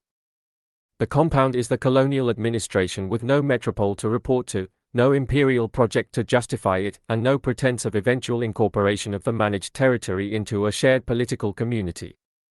Pure management. Indefinite duration. No obligation. No answer. In international law, sovereignty has traditionally required 4 elements, codified in the 1933 Montevideo Convention. A permanent population. A defined territory. An effective government. The capacity to enter into relations with other states. The compound has 3 of these. Defined territory, yes.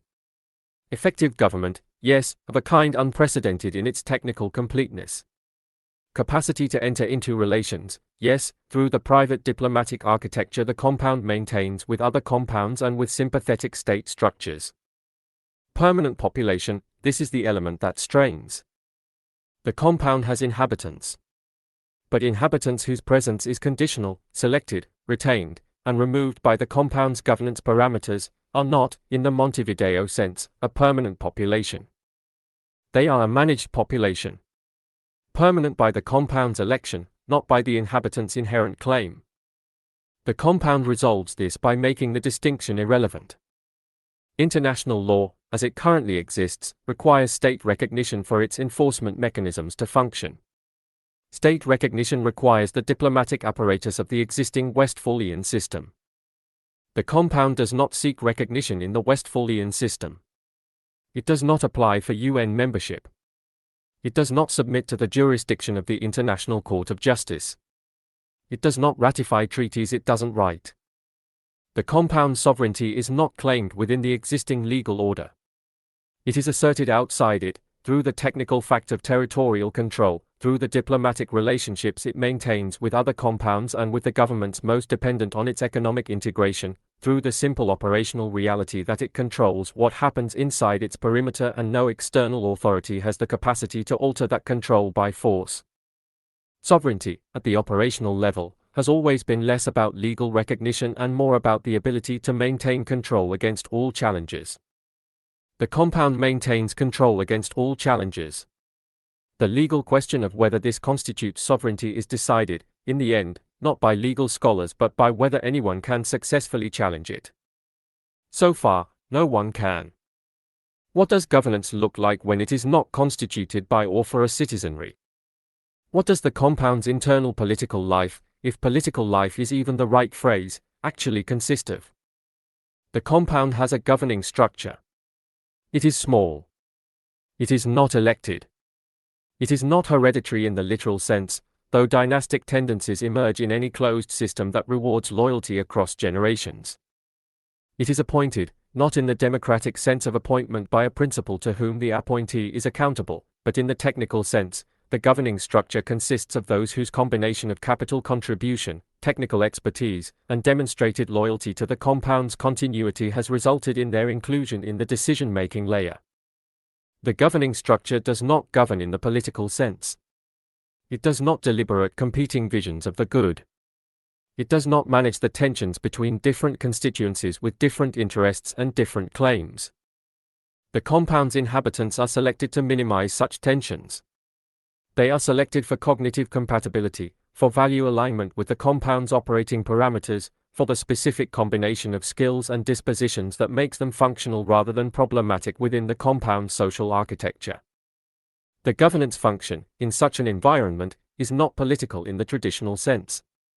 It is more like systems management, the ongoing optimization of the compound's parameters in response to internal performance data and external threat assessment.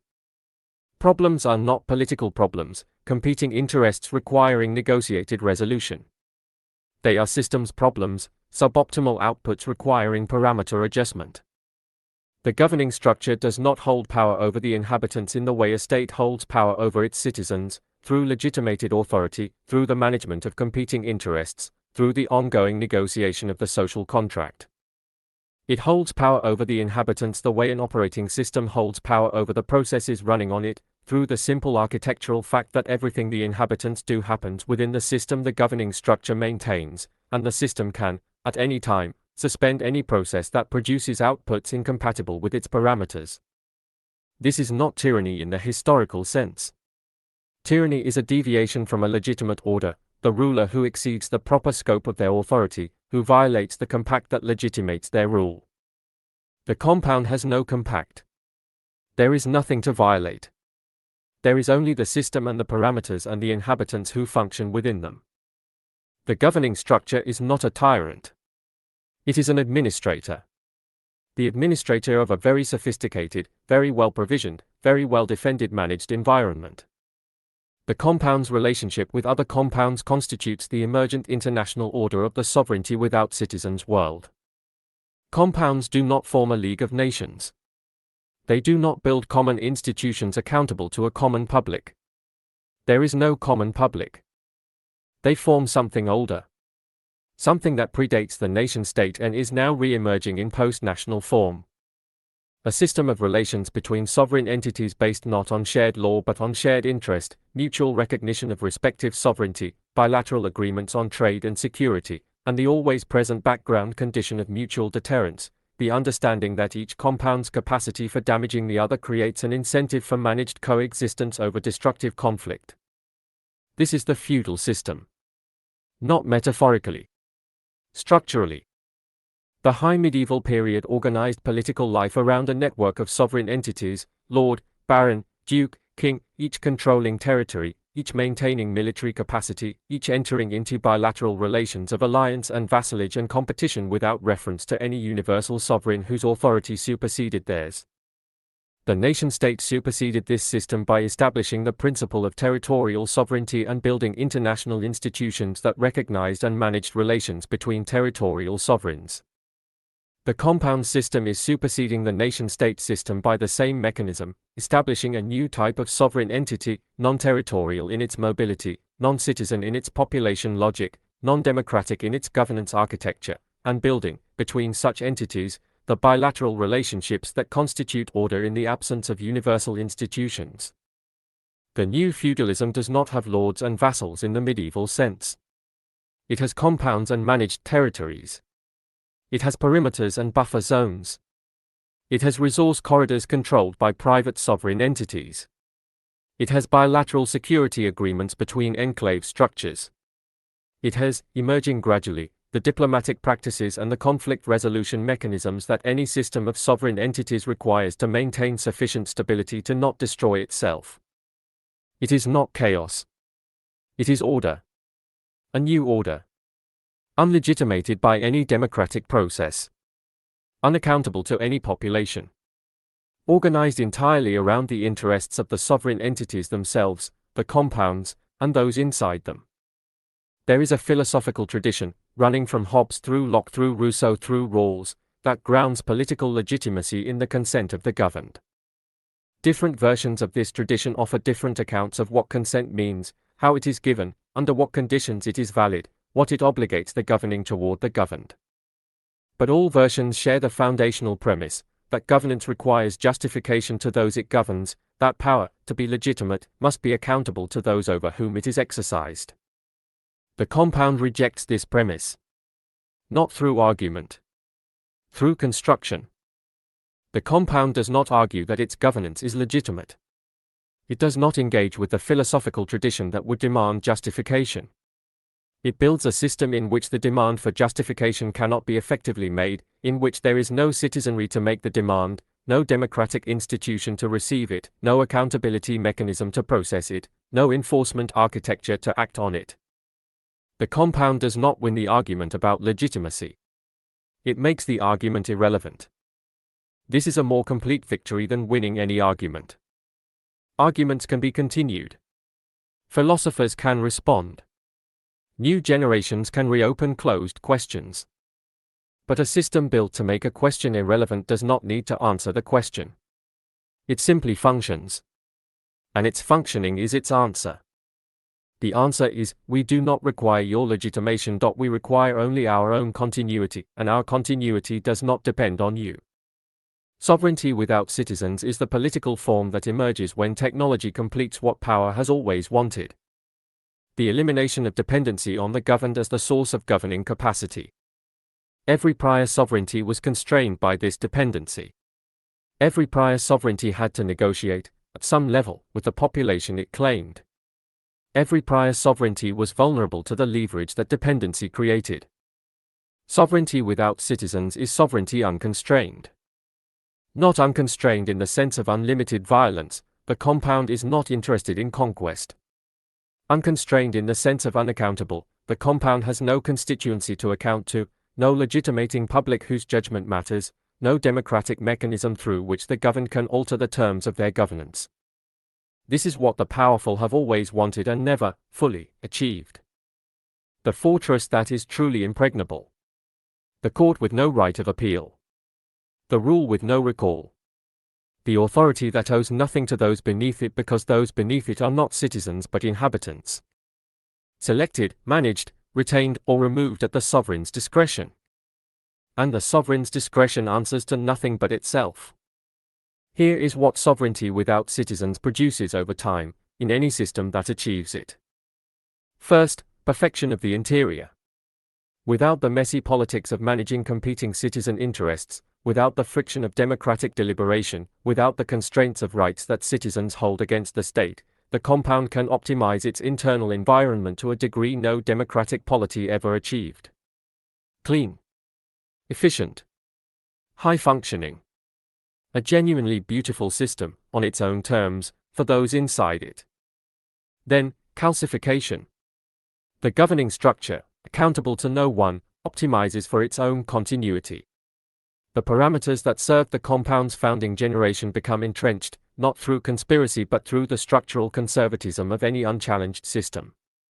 Without the corrective pressure of democratic revision, without the challenge of competing interests that forces systems to adapt, the compound's governance hardens around the preferences and the worldview of its founders. Then, brittleness.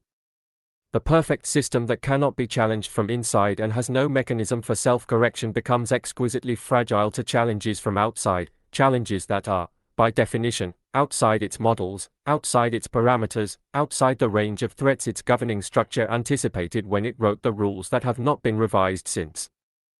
Then, the end. Not necessarily in violence. Perhaps in irrelevance. Perhaps in the simple demographic arithmetic of a closed, optimized, highly managed population that does not replenish itself adequately, because reproduction, even in the compound, is a function of human desire, and human desire in a perfected environment tends, as every optimized and managed civilization has discovered, toward the satisfaction of desire rather than toward its renewal. The compound outlasts the nation. Perhaps it outlasts the generation that built it. But sovereignty without citizens has no mechanism for the one thing every governance system requires to persist across centuries. The renewal of the population's investment in the system's continuation, not as managed inhabitants but as genuine participants in an ongoing collective project whose meaning exceeds their individual tenure within it. Citizens died for the nation because they believed the nation would outlast them and that its continuation mattered. Inhabitants do not die for the compound. They comply with it while it serves them. When it stops serving them, or when they stop, the compound has no reserve of commitment to draw on. Only the parameters. And the parameters, however perfectly designed, cannot want anything. Cannot insist on their own continuation. Cannot, when the last member of the design class sets down their tools and the last maintenance cycle runs to completion and the last system requires a human decision that no human is any longer present to make. Cannot keep going. Sovereignty without citizens is the answer to a question power has always asked, can we govern without owing? The compound says, yes, the compound proves it, the compound builds it and inhabits it and maintains it and for a long time, by every metric it cares to measure, succeeds, and then the question it never asked surfaces, the question that citizenship was always answering without being asked, what is the governing for, not what does it do? What is it for? The nation had an answer, flawed, contested, often betrayed, but an answer. The nation was for its people were its purpose, its continuation was in service of their continuation. The compound has no such answer, the compound is for itself, its continuation is in service of its own continuation. A sovereignty that exists to perpetuate its existence has solved every problem of governance except the only one that matters, why any of it should go on. Discussion about this episode. Comments. Res tax. Recent episodes. The 1%, Part 6. 22 hours ago MXTM aka Pirate 1 VJ Sooner MIA. This is a hostile takeover.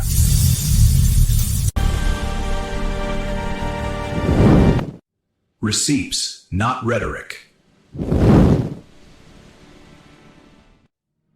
A field guide to sovereign provisioning. How to build without asking permission or breaking the law.